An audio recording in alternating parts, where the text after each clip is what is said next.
We wrap up this year's 2008 parade. We managed to hold off the rain just long enough. Skies are clear and turned out to be a great night for a parade, John. It did. It was a wonderful night for a parade. We had 6 bands that joined us tonight. I'm kind of excited. I'm going to head down afterwards to see who won because it was a pretty good competition. This is John Cox, to be specific. John worked for the city of Champlin for 25 years. His role shifted over the years, but retired as the city's deputy administrator. We have coming into our picture our first band. We've got 2 tonight. We have our host, the Champlin Park High School Marching Rebels. John dedicated his life to Champlin, but one of his true passions was live announcing the Father Hennepin Festival Parade.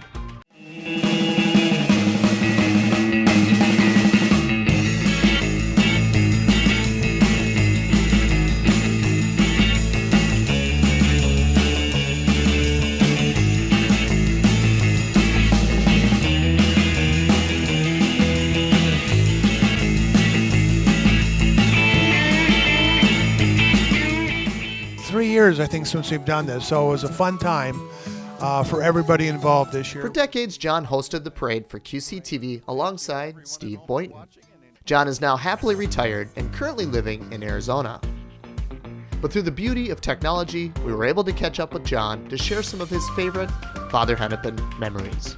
Well, John, thank you so much for joining us. You know, you are living your best life in Arizona. How is the weather down there right now? The weather is unseasonably cool right now, but the temperatures will come back and we'll be back into the 60s and 70s. And so looking forward to that, but it's nice. You can't complain.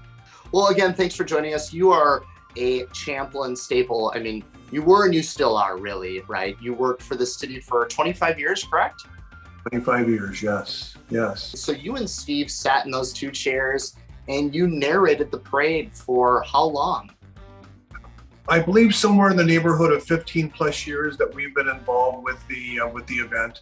Welcome everybody to the 2005 Father Hennepin Parade. For over 25 years, the fine city of Champlin has played host to this annual Rite of Summer.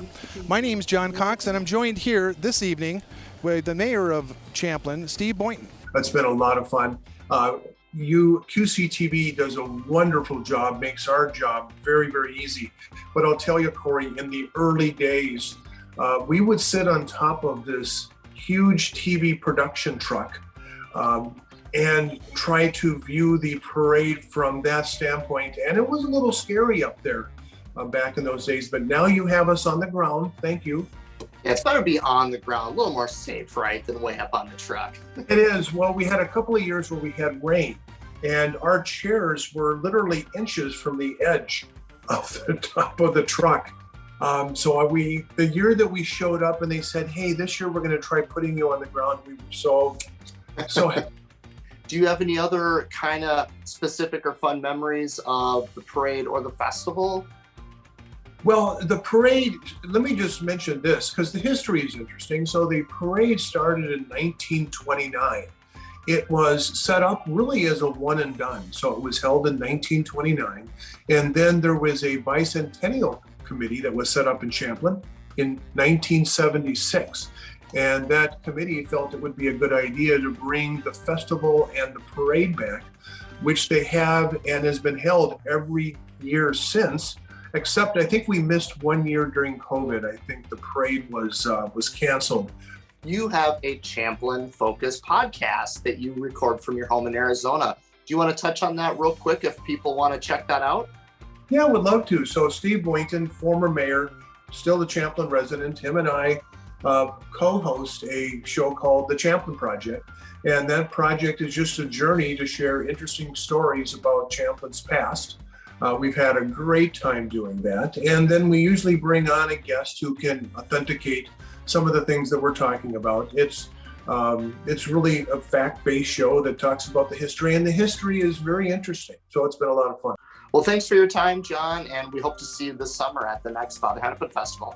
Appreciate it. Thank you.